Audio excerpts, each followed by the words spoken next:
Chambers of the Occult may contain content that might not be suitable for all listeners. Listener discretion is advised.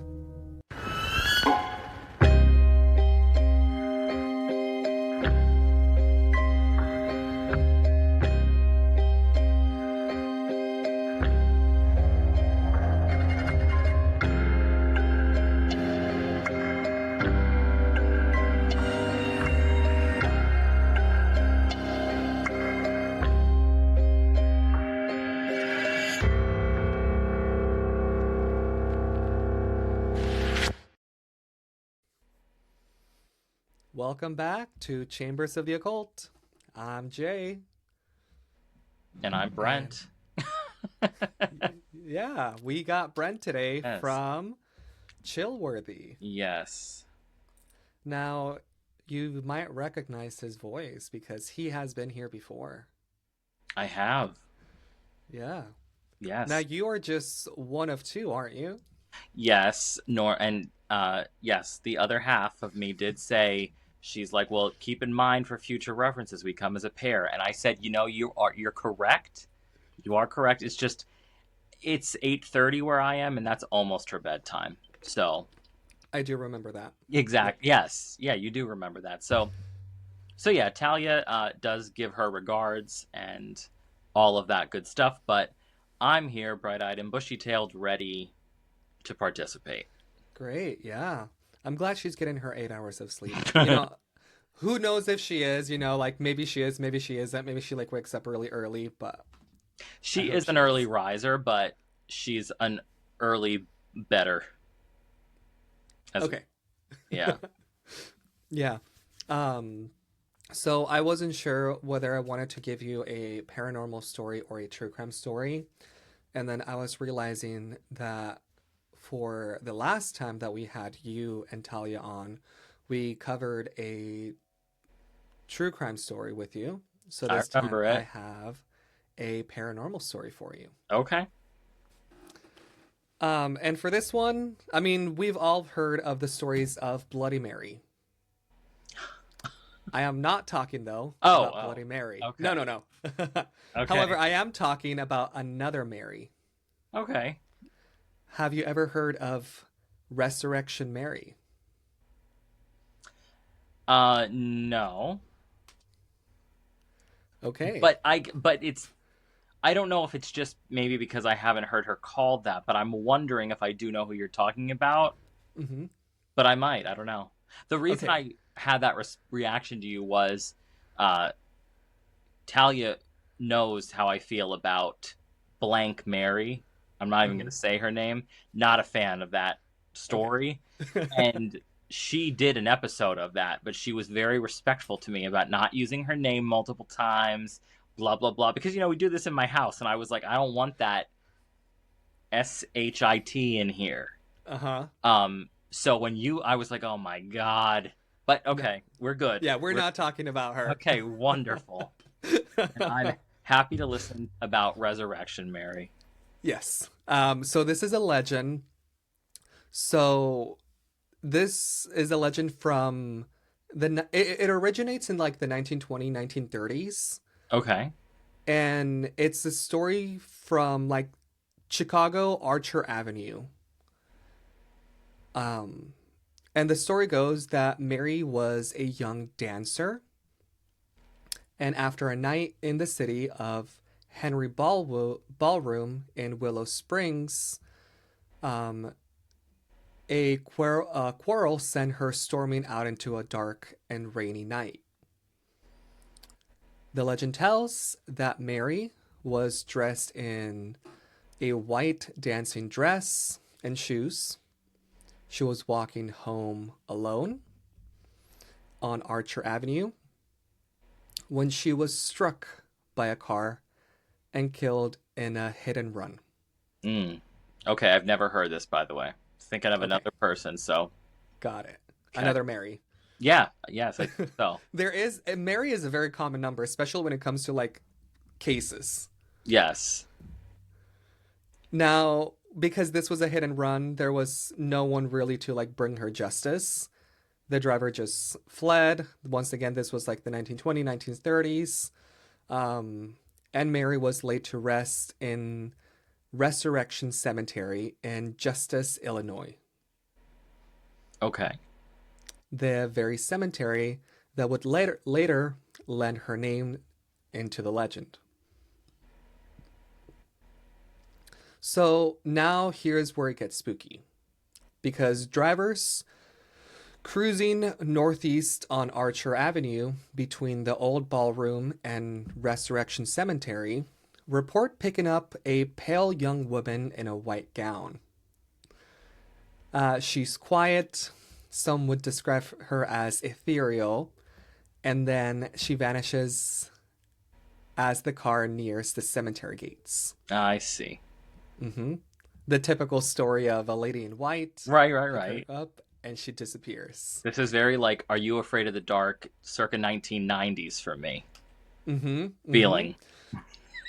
So this could be, like the original story. It could be one of those many stories out there of ladies in white. Yes.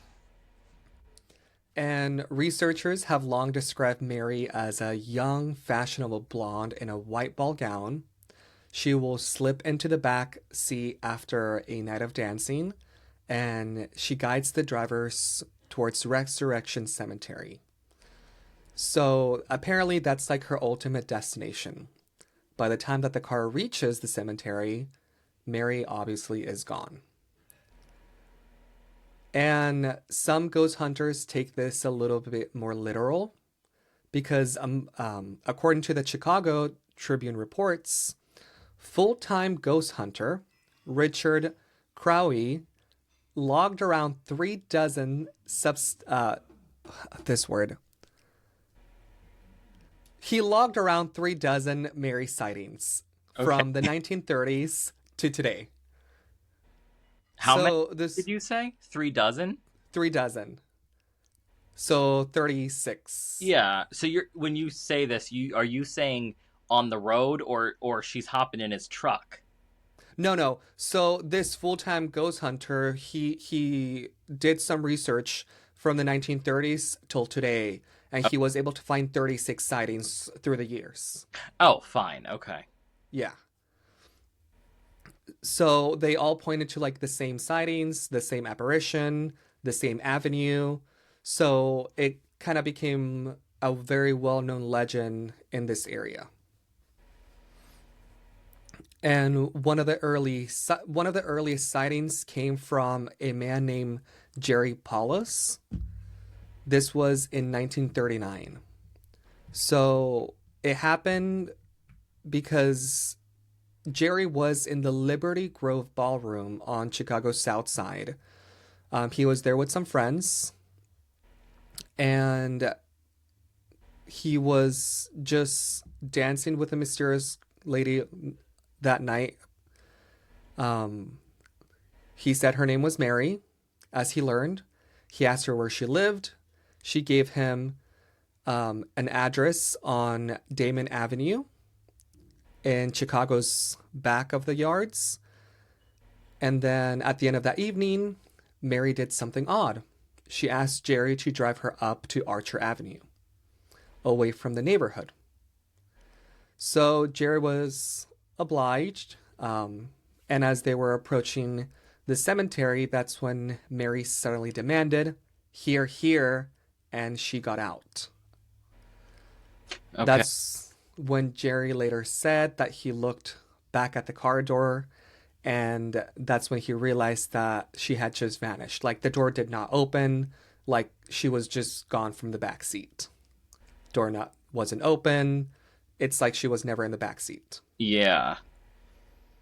Now, something that comes to mind for me here. Mm-hmm. um did he not find it peculiar that she got into the back seat? Oh, actually, that's a great question. Now, wait, you also said this was the 1930s? Yes. Okay, I mean, So, maybe I'm thinking if we go by like 1939. okay, but but I'm thinking if we go by like the standards of like gentlemen and ladies and stuff, maybe he opened the back door for her in the beginning, as like I will drive you home, and it wasn't like she was going to sit in the front seat. So maybe it's not as unusual as I'm thinking. I suppose that there could have been something to be like a little bit of chivalrous, you know. Yes, yes. They danced all night, they exchanged pleasantries, and she Right. asked for a ride. Yep, get in the back seat. Yeah. Okay. All right. That makes a little bit more sense, yeah. We'll go. So the next day, Jerry went to the Damon address that he received from Mary, and an older woman opened up the door, and she said that we had a daughter named Mary, but she died 5 years ago. Mm-hmm. That's when Jerry realized that the picture on the mantelpiece in the house looked exactly like looked exactly like the Mary that he had met that previous night. Mm-hmm. Mm-hmm. He told the woman and that opened the door and that was her daughter and that Mary had died years earlier. So Jerry got to go to that house, the address, and got that confirmation that, oh, I gave your dead daughter a ride last night. Yeah.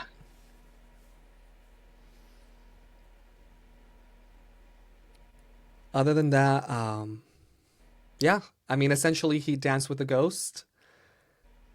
That's probably one of those creepy encounters that kind of launch Resurrection Mary into the spotlight.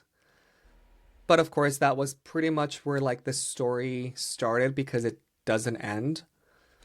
If we Right. fast forward to 1979, a Chicago cab driver named Ralph was cruising on a snowy night after dropping off a fare when he saw a pretty blonde in a white disco style dress hitchhiking on Archer Road.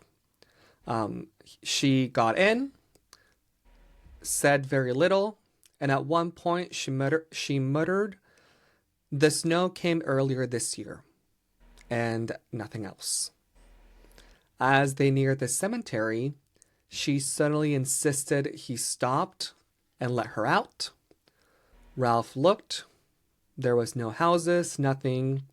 That's when he turned back to the back seat and she was gone. So she's still hanging out in the back. Yep. And now I did notice you told me now she's in a different kind of dress. Well, it's still that white dress, Okay, yeah. but he But described it as a white disco style dress. right, so one would imagine she's keeping up with the times a little bit. Yeah. Okay. And I have to Also, say I I I would have say to this say is for a go ghost, ahead I feel like that's smart. You know? Because to if blend somebody's in. yes, if somebody's in a ball gown, like Cinderella-esque ball gown in the 1970s, that doesn't make a lot of sense. So if she You're wants to right. keep getting Okay. these rides and stuff, she's gotta, Keep up she with the has yes, times. absolutely. She might be dead, but her sense of Right. fashion isn't. Yes, absolutely. Yeah, She is because slaying all those this nights. originated like in the 1920s, 1930s, and then 1979. Yeah, she's wearing it's still white, but it's now described as a disco style dress. Yeah, Yeah. But yeah, maybe and also eventually we'll this get makes to a a lot pan. more sense because this was a cab, so it makes more sense that she's gonna be on the back seat for this one. Oh, fine. All right, yeah, that one's fine. Yeah, yeah, but yeah, they get closer to the cemetery. He turns around, she's gone. Yes. So this tale about the Ralph the cab driver was picked up by a columnist, Bill Geist. So based on the details on Ralph's story, Geist mused that story and he made it sound like the cabbie had given Resurrection Mary a lift. Um, but apparently she kind of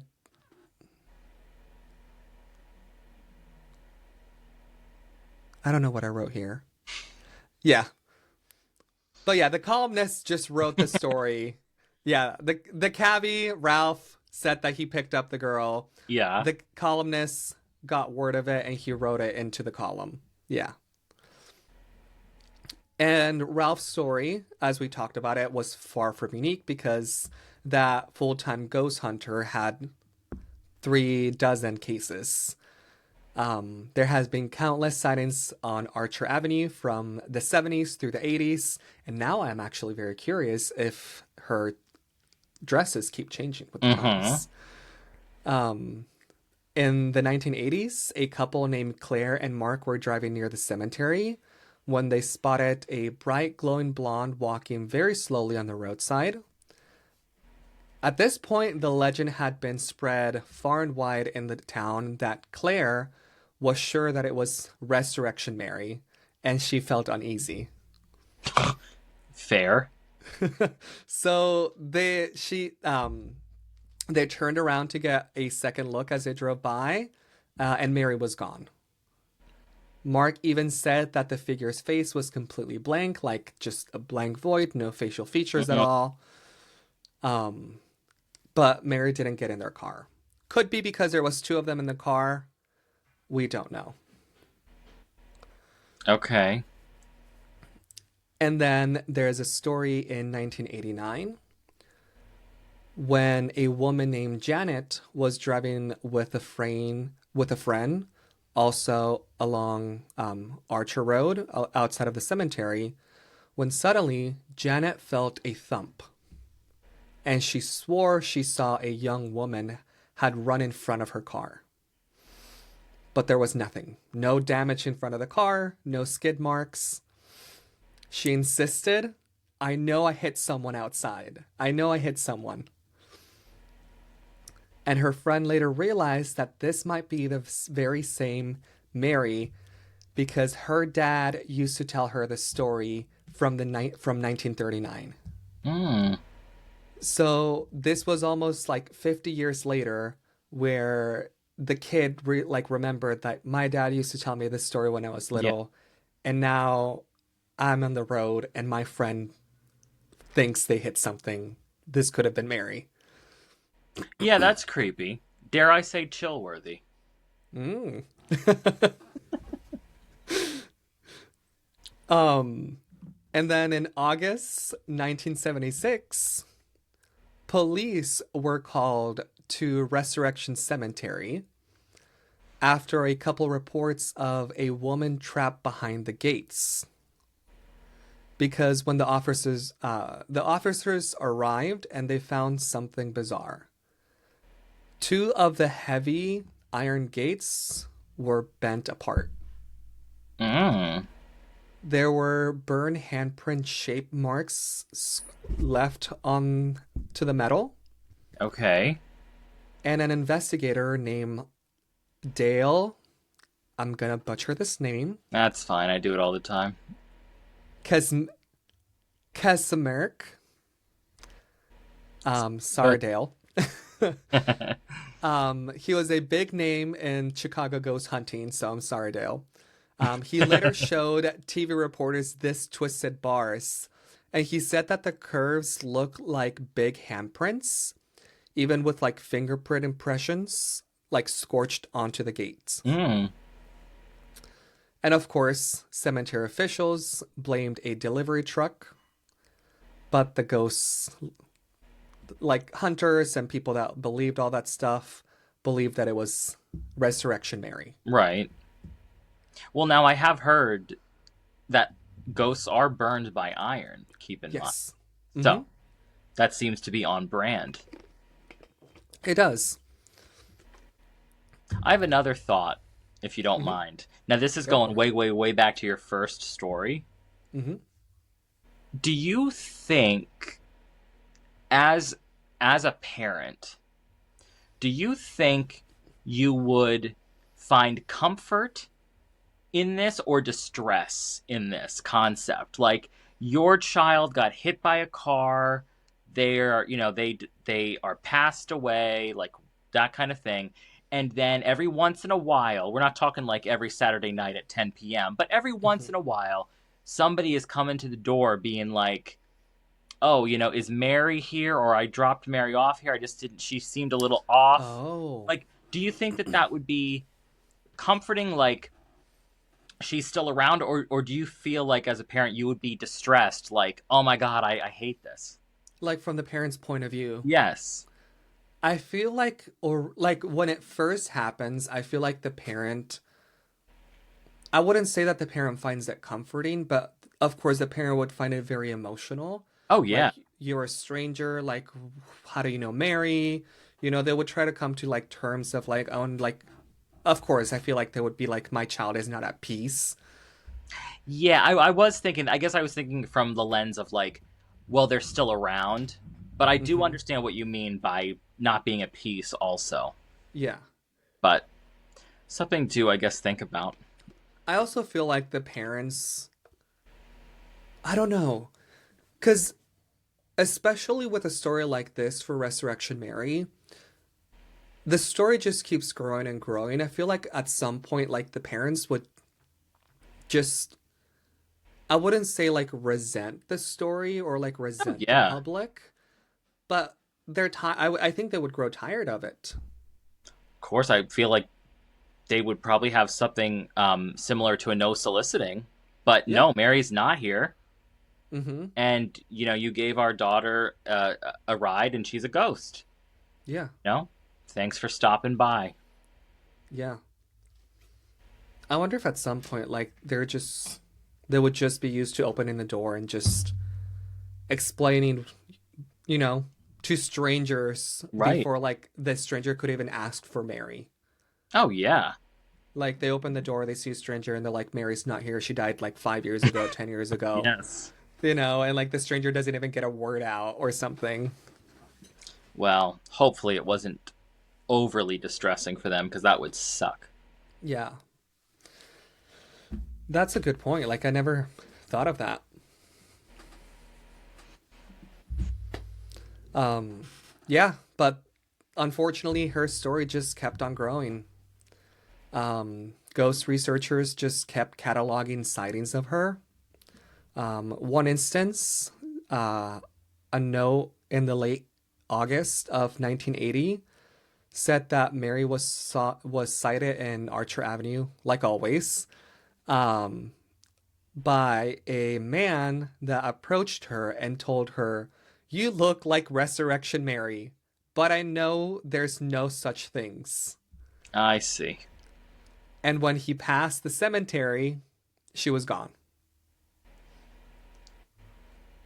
So, I guess he was just thinking someone was trying to play a prank on him, like kids nowadays, like this Yeah, yeah. kids.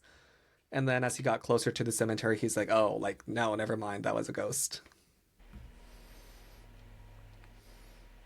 And now in 2026, reports have slowed down.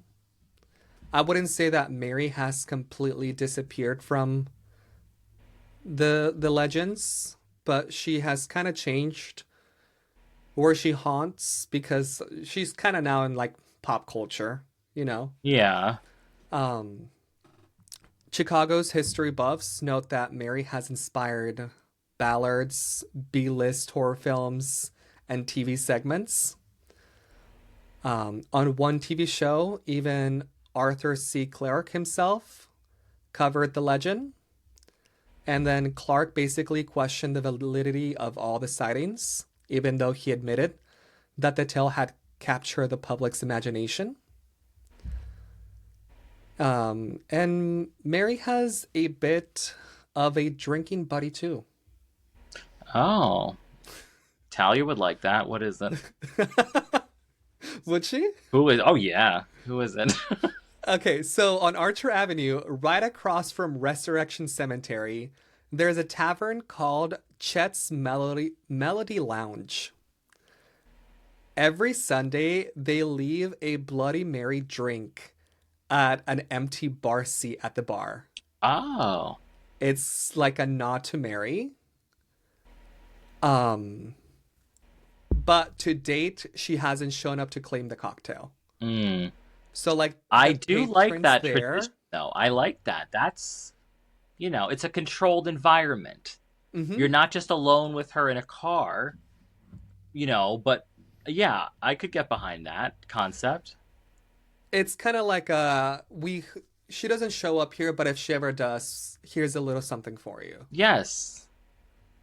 Yes. Hearing these stories, Hmm. I will say, I mean, I don't have a lot of, you know, uh, experience firsthand with the supernatural. But I think that if I were to be brave enough to want to have some type of experience, I think I could get behind the concept of just getting into a car where I know that I'm going to be driving down a road where I may or may not see a ghost walking alongside it. I think I would be okay with that. Hmm. Like, I'm not saying I want to give anybody a ride or anything like that, but just just the pure curiosity of, would I see something as I'm driving down this road? Hmm. I think that would be all right with me. Okay.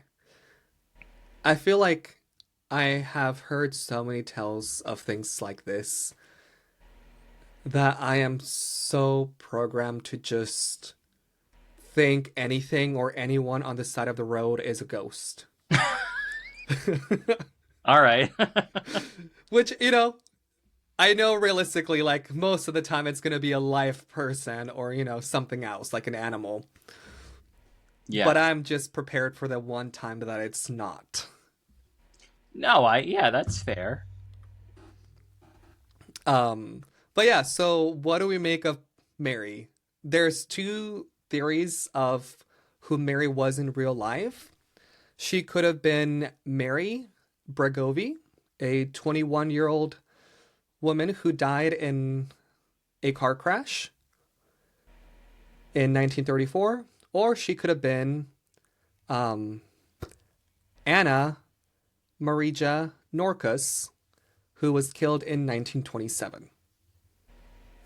Unfortunately, where did this names come from? I don't know. When I look at Resurrection Mary, there has been a lot of names that just come up with theories of like who Mary was, Yeah. but there's a few names out there, unfortunately, of women who had tragic deaths who people think could be Resurrection Mary. Right. Maybe that's why one of them was wearing a white disco Ooh. dress. Yeah. But yeah, that is the tale of Resurrection Mary. And if she's still out there, I'm sure it's only a matter of time before she hitches a ride on someone else's car. Yeah. Well, I'm not in that state, so not mine, Same. but would you do that? Like, if I knew it was like a haunted road, like there was I'm sightings of a lady in white, would I drive down that road on purpose? not just that, but would you be like, "Oh, there she is. Come on in." That's what I want to know. Okay, if I knew that the legends in town revolved around her just getting in the car and like vanishing, like there was nothing else happening between before or after, Yeah. I would. Like nothing malicious. Exactly. Yeah. Uh, Nothing like the car swerved or like an accident happened or like life yeah, flashed before yeah. people's eyes.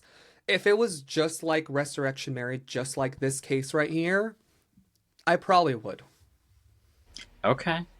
Just to test it out. Like I'm sure that once I'm driving down that road, like I would probably like be able to like hear my heart beating. And as soon as I like made it past the road and didn't see Resurrection Mary, I'm like, I'm not going back through that road. Okay. Okay. Until, maybe like a year or a couple months after, and then give it another Yeah. shot. But I wouldn't be going down it like daily hoping to see Resurrection Mary. Yeah, yeah. Okay. All Yeah. right. That's fair. Yourself? No. Okay. Like I You're like said, just I would go down the road. I'd go down the road. Um I keep saying, like, keep thinking in my head, like, down, down, down the road. Anyway. no, you're Um good. Uh, I would go down the road, but I'm not looking to invite anybody into the car, Hmm. you know, or whatever. I also think that it would be fun to go down the road with friends because it That doesn't would be seem like she fine. ever gets in the car with people. Yeah, we'll see. And then this is my other question when it comes to that. Okay, you're saying it doesn't seem like she gets in the car with people, but from every story you've told, the person has stopped to either take her home or ask her if she needs a ride. Hmm. So like I don't know if are there instances where she just instantaneously pops into the backseat. Because if Oh, that's the case, I'm not driving down the road. okay. If I have to look in the rearview mirror thinking maybe she's going to be hanging out back there, even if she's not ghostly creepy, you know, Hmm. I don't know. Do you think people are kind of like compelled to stop and offer her a ride? Maybe. Because I feel like that could throw like a whole wrench in there and just change the story. Right. I feel like that too. I would still go down the road. I'm very much of like as long as nothing malicious happens, I'm Yeah. willing to give it a shot. Okay. Well, so be it. Yeah, but that's all I have for you today. Okay. What did Well, you think thank of you. it? Yeah, I mean, I think that those stories are way. Um, I think those are like universal type of stories. Like, I think that every state probably has a situation close to that. You know, like, um, I know it's usually like a pretty girl. I wouldn't mind a sexy guy once in a while as the go. Like, I don't know, like a Chris Hemsworth type, maybe. Hmm. Maybe then I would say, all right, well, just fine, get Maybe in. they are stories like that out there. We just don't hear of them that as much. Yeah. Yeah. And of course, in this day and age, I feel like it's a lot less common that somebody, regardless of how attractive they might be, would pick up a guy on the side of the road Hmm. versus a girl. I mean, a girl's going to have a better shot I because mean, she's going to yeah, we also know look that more. most people would pick the bear rather than the man in the woods. Yes, yeah, definitely, definitely. So So, there's no way yeah. that anyone's gonna stop for a man on the side of the road. Right, yeah, yeah. You're right. Yeah, yeah. Now that you, yeah.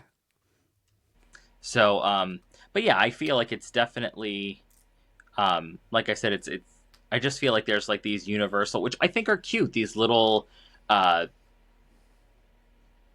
areas that have their own little folklore things. I'm researching, um, one for our show where, um, it's this. I'm trying to think how to explain it. Like when I was little, so like my dad's side of the family is from a town about 35 minutes away, and it's a tiny little town. And to get to it, you have to go in between a you go through like a valley, like there's mountains on both sides, and you drive up. It's like next to the river, which has cut through the mountains, and Hmm. this little town then is kind of like nestled right on the other side of that. And there is this it's not as large as the mountains, but it's a very, I don't know, it's made of red shale, if you know what that is. No. Like it's a special kind of stone. Okay. So the mountain is red. Hmm. But like I said, it's not like a huge mountain, but it's definitely high up there. And there's a house that's built on it. And when I was little, my great grandmother used to say that um, at midnight, a man without a head would walk around on this hill. Hmm. And I have never forgotten hearing this. And so I recently did look it up and look into it, and there is a story about a guy, and I don't have the details. Like, Totally I'm not fair. prepared to throw it out there, but there is a man who he was a well-to-do person. He lived like he built that house on this hill, and then he went off to, like, I want to say the Civil War, and he I think he became decapitated and obviously was sent back to get buried and stuff, and that's how this people now say that he, like, these sightings of him. No, you know what? I think he died in the war. He was buried, and someone, for some unknown reason, I think this is what happened. Someone, for some unknown reason, went to his grave and decapitated him. Oh, So his head ended up missing, yeah. and hence he's always looking for his head. Mm-hmm. Now, but that's like a very, very local legend Yes. for us. So, but that's why, I mean, I feel like that kind of stuff is cool. I mean, Yeah, I feel like I like stories like that because I feel like depending on where you look, there's going to be those local legends. And there might be similarities between places, but they're all going to have their differences. right. Now, one more thing, and you let me know, like, I don't know Hmm. how long you want this episode to go. Yeah, yeah. What's up? Okay, but you well, you told me that you were going to have um personalized uh paranormal stories, Yes. right? So, Hmm. like, do we have time for me to tell one of those? Actually, yeah. Do you want to do that? Okay. Well, yeah. I mean, it's not a long one, but it's something that has never left me, and it's really my only paranormal story. But I mean, it's fascinating. I Bring it wouldn't on. say Chillworthy, but it's fascinating. Okay. All right. Fascinating. So, and then maybe one of your listeners has experienced the same thing and could tell you what they think it Ooh. is, and then they could tell me, or you could tell me. Um, Yes. so this was the year that I graduated high school. So obviously, I still lived with my parents and whatever. So um, this was also around the time where Harry Potter was huge, and I was reading them, feverishly. And I remember it also happened to be the same day of my graduation party. So uh, it was like summer, and it was this is how much I remember of it. It was 11:53 on the clock, Hmm. p.m. Everyone. Um, and so I'm in bed, and I'm reading one of the Harry Potter books, and I just finished, like, for the night or whatever, and I'm gonna go to sleep. I turn off the lights, and um, I am laying there, and the way my room was at home was that it was a square, but the closet, instead of going out of the room, like being built out, it was built into a corner. So, like, I had like I had like three normal corners, and then the Hmm. last corner, like, the closet bumped into the room instead of bumping out of the room. Okay. So, like, there was one wall that was shorter than all the other walls because the closet was in the room. Not that this Got doesn't it. matter that much, but my point was my bed was in the nook of the short little wall. Hmm. So, okay, whatever. But from this corner where the closet bumped out, this, I can only describe it as a light. I mean, that was it. This little, tiny, dare I even say cute light. Like, this is not a scary story. It's kind of like, actually, I have a crystal here. It was like this big, Like right? okay, in size. Yeah. Yes. So, as dumb as it sounds, I'm thinking like Tinkerbell, right? Hmm. Okay. So it was an orb like this, except it looked like when you squint at a Christmas light and how it has all of those striations coming off of it. Yeah. Uh Okay. huh. Like yeah, So, I know what you mean. yes. So that's what this thing looked like. And at first, I'm like, oh, a firefly got in. That's exactly, like a lightning bug. Now, you guys Hmm. have them in California, right? We don't. Oh, okay. Well, we have them here. They're adorable, whatever. I quickly came to realize this is not a lightning bug. Hmm. Um, so this thing was flying around my room, and I was completely transfixed by it. Like, I think I was scared because I didn't know what it was, but the energy of it did not scare me. It was just like I was creeped out because I was like, what am I seeing? Because this is not natural. Like, the brightness of this light and its movements and stuff was not a bug by any means. And it, like, if this was the ceiling, it was like bouncing on the ceiling. So it wasn't like, it was like not a projection, right? You could tell when it was hitting the ceiling and moving around. Yes. Were you Um, able to hear like a thud or something? I don't remember hearing anything like Okay. auditorially. Hmm. Um, but I Visually, you could see it oh bumping into yes, the. yes, Okay. 100%. And I had parakeets at the time, and they, of course, they were in their cage, but I built them this like little it was like a little perch that they could sit on the very top of my bookshelf, because they had like a kid's desk, and it had one, like, it was a wooden bookcase that attached to the desk, so it was very high up. um and this thing flew up to that tree Hmm. and landed on one of the leaves and kind of like flickered out, just went out. Okay. But like 7 seconds later, it lit up again Okay, and that's what I was started, gonna ask. yeah, started flying around the room. And eventually, again, I was just like, part of me wanted to call out for one of my parents. I didn't really know what to do, but at the end of the day, and this is kind of like when you had talked about, like, you said, well, what were you like? What if somebody was like compelled to do something? It was like I felt like I was more compelled to just chill out, Hmm. like not do anything, not freak out, not scream, whatever. And eventually, it kept flying around until it sort of went onto one of the walls, and it went down behind my wooden dresser, Hmm. and it never came back out. And I didn't do a damn thing.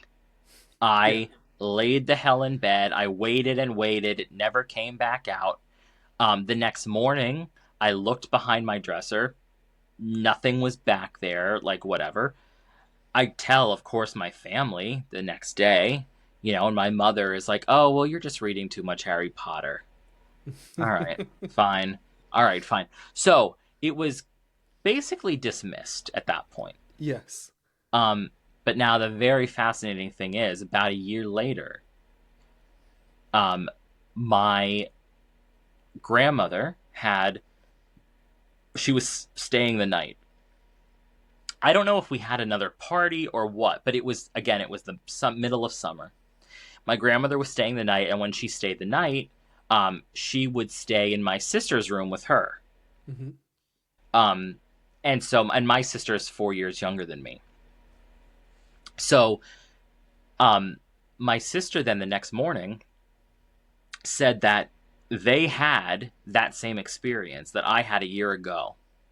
She said she woke up a little after midnight and happened to see this light flying around her bedroom, and she described it the same way I described it, saying that it was like bouncing on the wall.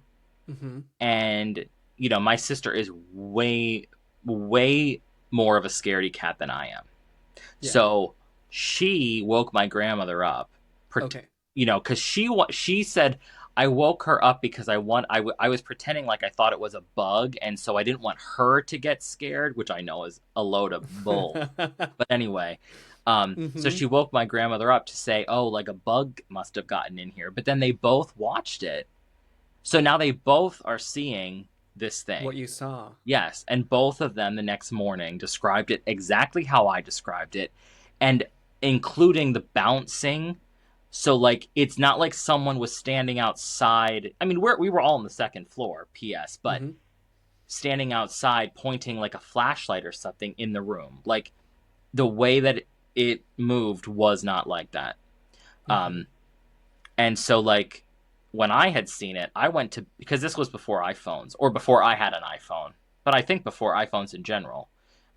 And I went to bed with my normal camera.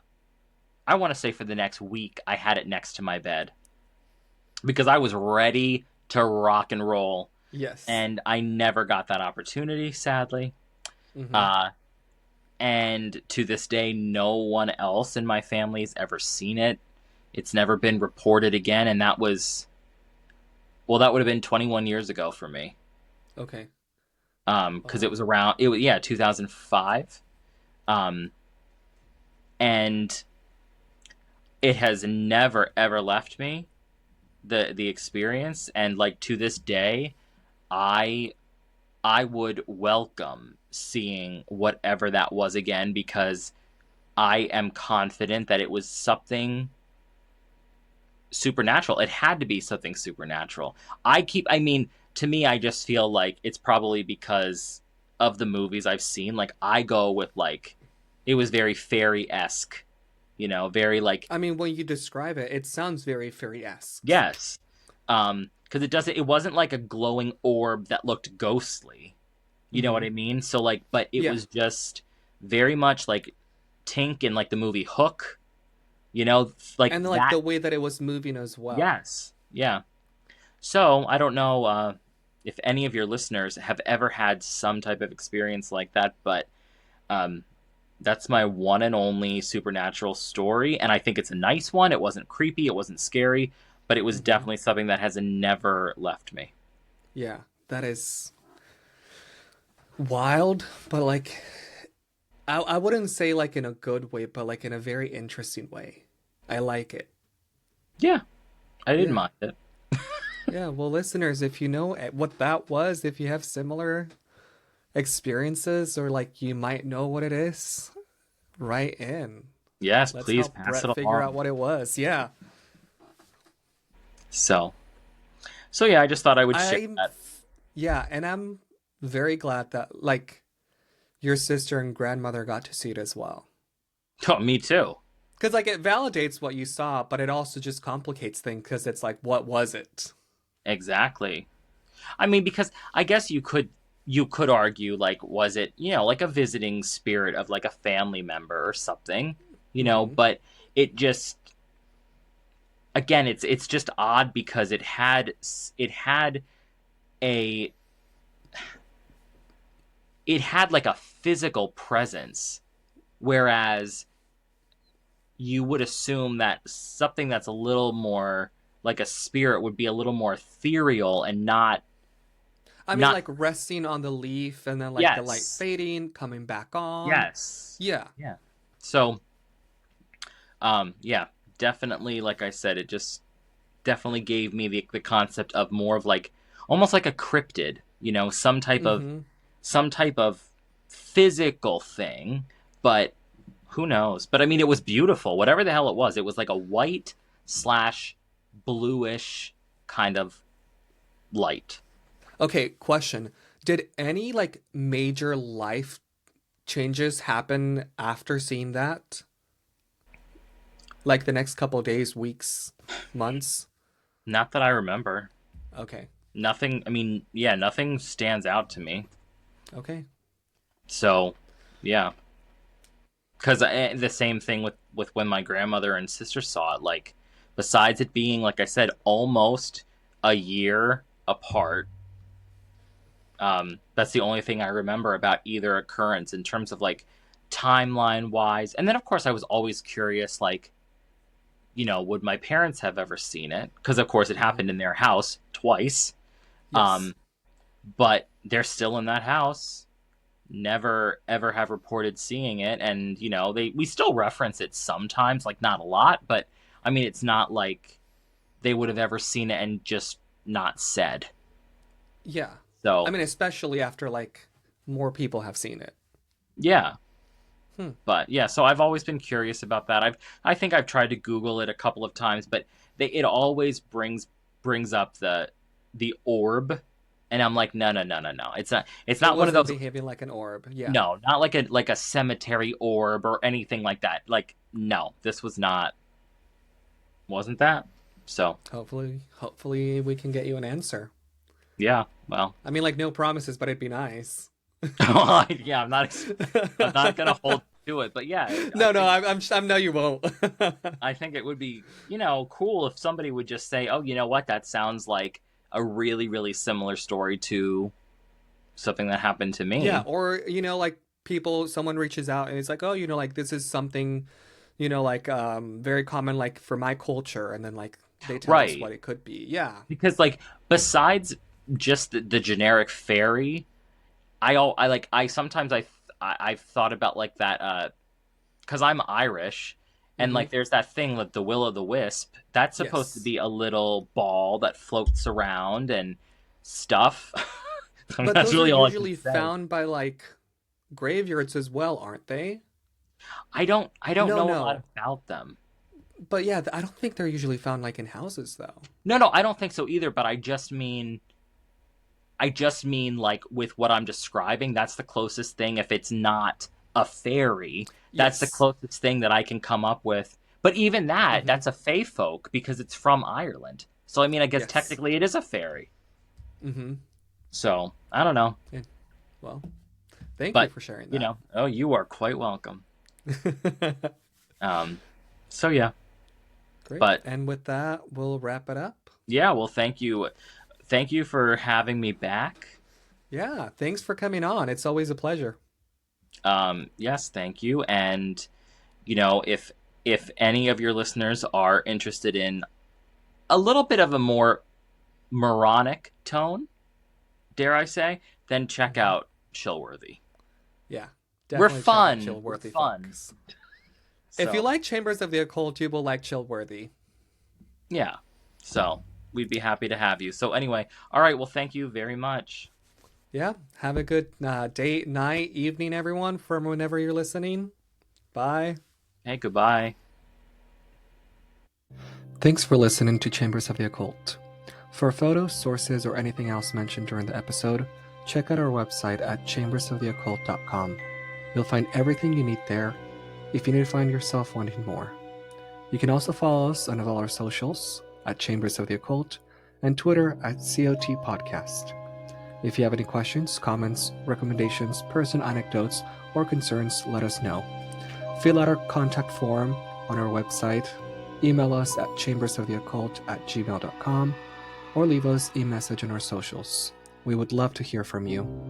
And if you enjoyed what you heard, we would greatly appreciate it if you dropped a like, leave a comment, and subscribe. It is absolutely the best way to show your support. It would mean the world. Until next time.